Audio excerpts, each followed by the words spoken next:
पिछले दिनों कराची में एक वाक़या हुआ है जिसमें एक 70 साला शख्स ने अपनी 58 साला बीवी को स्टील का रॉड मारकर इसलिए कत्ल कर दिया कि वो उसकी ख्वाहिश को पूरा नहीं कर पा रही थी। बहुत सारे लोगों ने इसके ऊपर अपने व्यूज़ का इजहार किया। ख़ासतौर पे पाकिस्तान एक्सपीरियंस के शहजाद ग़ियास की बात करना चाहूँगी, जिन्होंने बहुत अच्छे अंदाज में इस प्रॉब्लम को हाईलाइट किया, इस इशू को डिस्कस किया और फ्रॉम टॉप टू बॉटम हर स्कूल ऑफ थाट का, हर एरिया ऑफ सोसाइटी का उन्होंने क्रिटिकल एनालिसिस किया। उन्होंने दानिश्वरों को भी नहीं छोड़ा, उन्होंने पॉलिटिशियंस को भी नहीं छोड़ा, उन्होंने हमारे एक्टर्स को भी नहीं छोड़ा और पॉडकास्टर्स को भी नहीं छोड़ा और हमें बताया कि हर बंदा कंप्लायंट है इस जुल्म के अंदर। उन्होंने जो हमारी सोसाइटी में एक कैजुअल सा बिहेवियर है, चाहे वो रेप के मामले में हो, चाहे वो हरासमेंट के मामले में हो, चाहे वो मैरिटल रेप के मामले में हो, चाहे वो चाइल्ड अब्यूज़ के मामले में हो, तो उन्होंने जिस तरीके से, जिस एंगल से बताया वो रियली अप्रिशिएबल है। आप कॉलेज जाती हैं, आपकी इज्जत नहीं हो सकती। आप वर्किंग वुमेन, आपकी इज्जत नहीं हो सकती। आपकी इज्जत होगी घर बैठो, बच्चे पैदा करो, बच्चों को बड़ा करो, बच्चों के लिए खाना बनाओ, अपने मियाँ को खुश रखो। वो सब का हमारी सोसाइटी में ये चीज़ इतनी कॉमन और इतनी कैजुअल हो चुकी है कि अब हम इसको एक खबर से ज़्यादा कुछ नहीं समझते। तालिबा का अगवा और ज्यादती मुल्जिमान तालिबा को मुबैना इज्तिमाई ज़्यादती और घरेलू मुलाजमा की हलाकत के केस की असर न पाकिस्तान में बच्चों के साथ जिनसी ज़्यादती के रुझान। मैं शहजाद ग़ियास की ही बात को एंडोर्स करते हुए उसके ऊपर बिल्ड ऑन करना चाहती हूँ कि हमारे माशरे क्या ये जो एक ट्विस्टेड सा और मिसोजिनिस्ट सा जो एक माइंडसेट बन चुका है, ये कोई पिछले 50-60 सालों में नहीं बना। इसके पीछे कई 100 साल लगे हैं। मैंने उसका जब रोड मैप बनाने की कोशिश की तो मैं इस किस्म की एक फ्लो चार्ट के ऊपर पहुंची, जिसमें टॉप ऑफ द लिस्ट हमारे है थियोलॉजिकल लेजिस्लेशन। हमारी रिलीजियस जो तबका है उसने एक लेजिटिमेट कर दिया कुछ चीज़ों को और वो आगे सीप कर रहा है। सबसे टॉप के ऊपर आ जाता है कुरान। हम चूँकि मुसलमान हैं तो कुरान हमारे लिए first and foremost guide book है। कुरान से हम आयतें निकालते हैं और उन आयतों को हम बताते हैं अवामुन नास को कि मर्द हाकिम है और औरतें नाकिसुल अकल हैं। औरतें जो हैं वो हमारी कहती हैं हम जैसे चाहे मर्जी उनको इस्तेमाल करें। इन आयात की तकरीरें करते हैं उलमाए कराम थ्रू खुतबात मसाजिद के मंबरों पर बैठ के।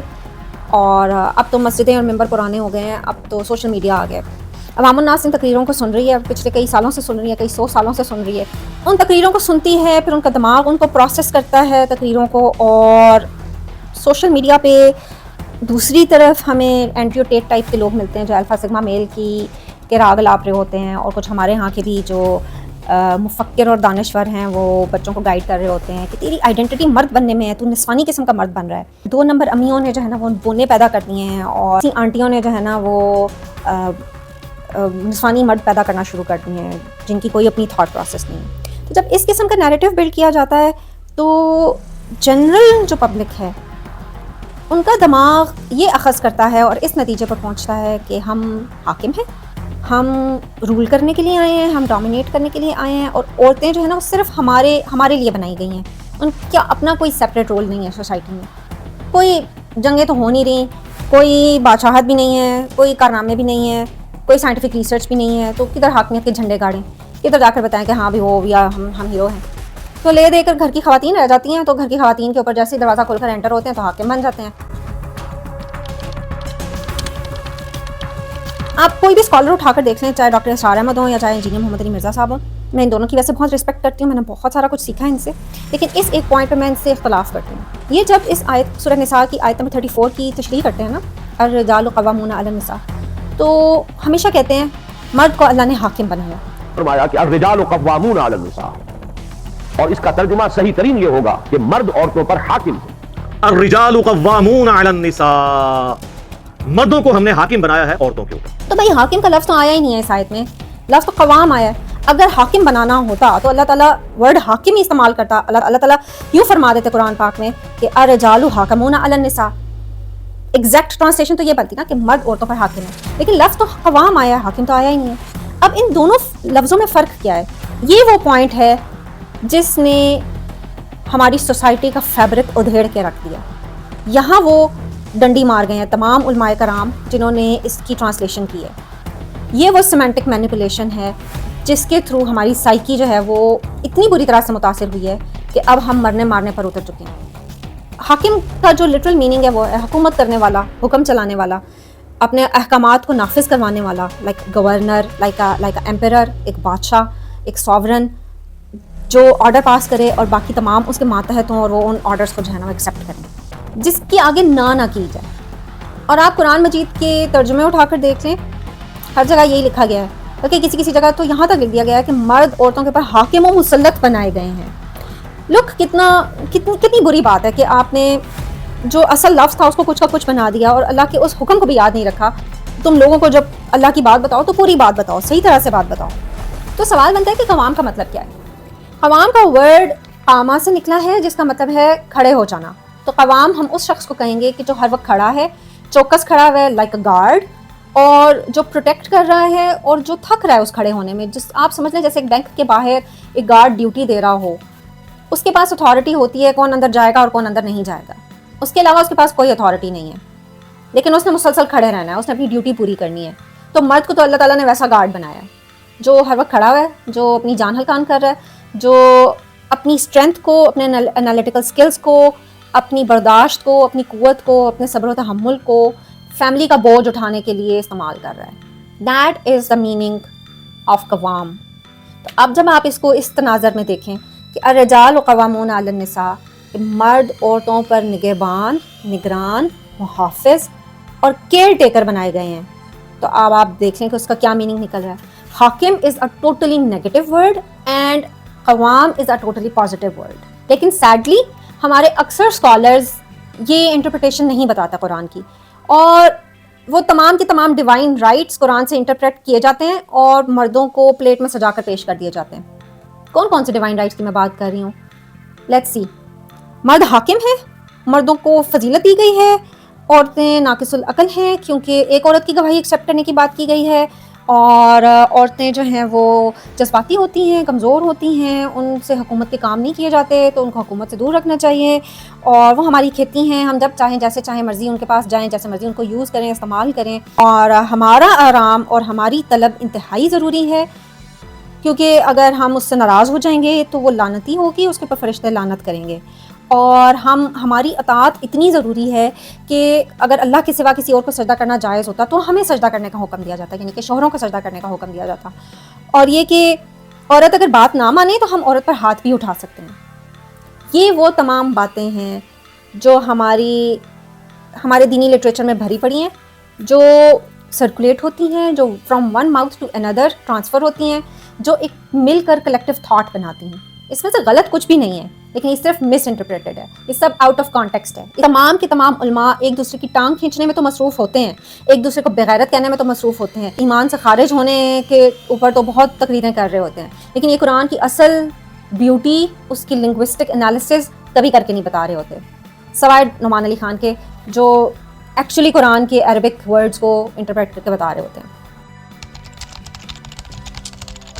अब इसके साथ अगर हम वो वर्ड चेक करें जो अल्लाह ताला ने स्पेसिफिकली औरतों के लिए इस्तेमाल किया है, यानी कि तुम्हारी औरतें तुम्हारे लिए खेतियाँ हैं। अल-हरसा, अरबिक लैंग्वेज में अल-हरसा उस लैंड को कहते हैं जिसको काश्त के लिए तैयार किया जाता है, यानी कि कल्टिवेटेड लैंड। वो ये आम ज़मीन का प्लॉट नहीं होता, उसको अल-हरसा नहीं कहा जाता। जिस ज़मीन को किसान काश्त के लिए तैयार करता है, उसका झाड़ झंकार साफ़ करता है, उसमें हल चलाता है, उसमें बीज बोने से पहले उसको रेडी करता है, वो ज़मीन जिसके अंदर खून पसीना शामिल किया जाता है, जिसके अंदर लेबर लगाई जाती है, जिसको रिसोर्स दिया जाता है, जिसको टाइम दिया जाता है, जिसको एनर्जी दी जाती है, उसको हम अल-हरसा कहेंगे।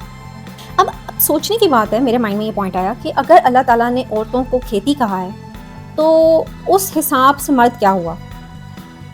मर्द किसान हुआ। किसान अपना खून पसीना एक करता है अपनी खेती को तैयार करने के लिए, उसको रेडी करने के लिए, उसका ख्याल रखता है।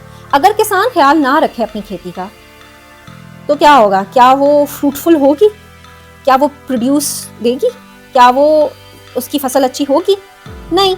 तो अल्लाह ने तो हाकिमियत दी नहीं, अल्लाह ने तो लैंडलॉर्ड बनाया ही नहीं, अल्लाह ने तो उसे किसान, एक हारी, एक मज़ारा बनाया, जिसे हर वक्त अपनी खेती की फ़िक्र करनी है, जिसे हर वक्त उसका ख्याल रखना है, जिसे उसका हर वक्त मूड भी बर्दाश्त करना है, उसकी बातें भी बर्दाश्त करनी है, उसके लिए तगदो भी करनी है, उसको जहन्नुम की आग से भी बचाना है, उसको खुश भी रखना है, उसको मुतमईन भी रखना है और उससे फ़ायदा भी उठाना है। लेकिन चूंकि एक किसान का इमेज सूट नहीं करता, सेटिस्फाई नहीं करता, ये अल्फा सिग्मा मेल का राग लापने वालों को मुतमईन नहीं करता, ग्लोरीफाई नहीं करता, उनको कोई टेस्टोस्टेरोन बूस्ट नहीं मिलता, जैसे मुफ्ती साहब की ये बातें सुनकर मिलता है।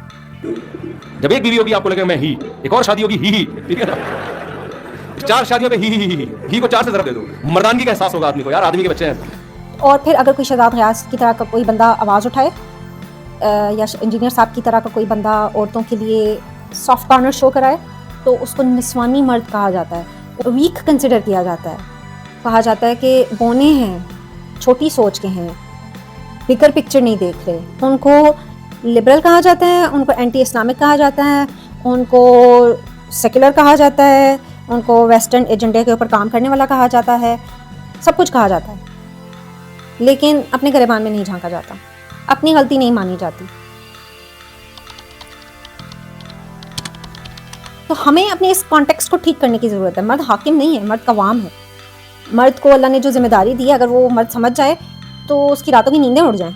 वो अपनी बीवी से पहले फजर पे उठे, वो मारने से पहले या हाथ उठाने से पहले वो 1000 बार सोचे कि मैंने इससे फ़ायदा लिया है। रसूलुल्लाह सल्लल्लाहु अलैहि वसल्लम का इरशाद है कि तमाम ओथ्स में सबसे ज़्यादा, तमाम जो वादे हैं, तमाम जो शराइत हैं जो तुम लेते हो, उनमें सबसे अदा किए जाने के काबिल वो शराइत हैं जिनके तहत तुम इंटीमेसी को हलाल करते हो, जिनके तहत तुम अपनी बीवियों को अपने ऊपर हलाल करते हो। तो वह निकाह की बॉन्डेज है, वो शादी है, वो इज़्दवाजी ताल्लुक़ है। तो हमारे यहाँ तो इज़्दवाजी ताल्लुक़ एक मुझे लगता है परमिशन स्लिप है, you know what I mean, it's not a contract. तो इन दी एंड शहजाद भाई की बात बिल्कुल ठीक है कि ये एंटाइटलमेंट साइकिल जब तक ख़त्म नहीं होता हम इम्प्रूवमेंट नहीं देख सकते।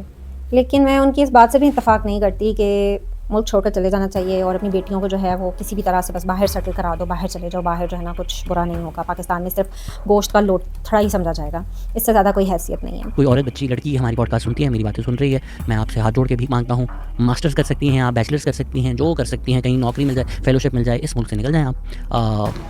यहाँ आपको गोश्त के लोथड़े से ज़्यादा कुछ नहीं समझा जाएगा। तो मैं इसके साथ इतना एग्री नहीं करती हूँ, ये उनका अपना पॉइंट ऑफ व्यू है। मेरे नज़दीक तो अच्छे बुरे लोग हर जगह मौजूद हैं, इस बात की कोई गारंटी नहीं है कि आपको बाहर की दुनिया में, पाकिस्तान से बाहर की दुनिया में कोई बुरे लोग नहीं मिलेंगे या आपके साथ कुछ बुरा नहीं होगा। I mean look at the survivors of Epstein. सारे सबूत होने के बावजूद और अच्छा इंसाफ का निज़ाम होने के बावजूद हमने देखा है कि वहाँ इंसाफ नहीं मिल पाया, वहाँ किसी को कटहरे में लाया गया है लेकिन पाया तकमील तक नहीं पहुँचा कोई अभी तक। और बहुत सारी एप्स्टीन सर्वाइवर्स जो हैं वो उनको साइलेंस भी किया गया है और वो अभी भी अपने राइट्स के लिए लड़ रही हैं। तो ये कहना कि Pakistan is totally unsafe and the rest of the world is safe, I think it's bit unfair on his part. Discrimination है, प्रॉब्लम्स हैं और वो हर जगह है दुनिया में।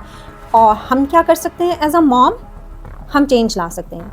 हम अपने बेटों के ऊपर से वो एंटाइटलमेंट हटा सकते हैं। हम चाहें तो अपने बेटों को केयर गिवर बना सकते हैं, उन्हें हेल्पर बना सकते हैं, उन्हें गाइड बना सकते हैं, ये सिखा सकते हैं कि बेटे आपने अपने काम खुद करने हैं, आपकी माँ या बहन ने नहीं करने। हम शायद बहुत सारे लोगों को तब्दील नहीं कर सकते, हम मैस चेंज नहीं ला सकते, लेकिन हम अपने हिस्से का काम कर सकते हैं, हम अपने हिस्से का दिया जला सकते हैं और हम यही करने के लिए दुनिया में आए हैं।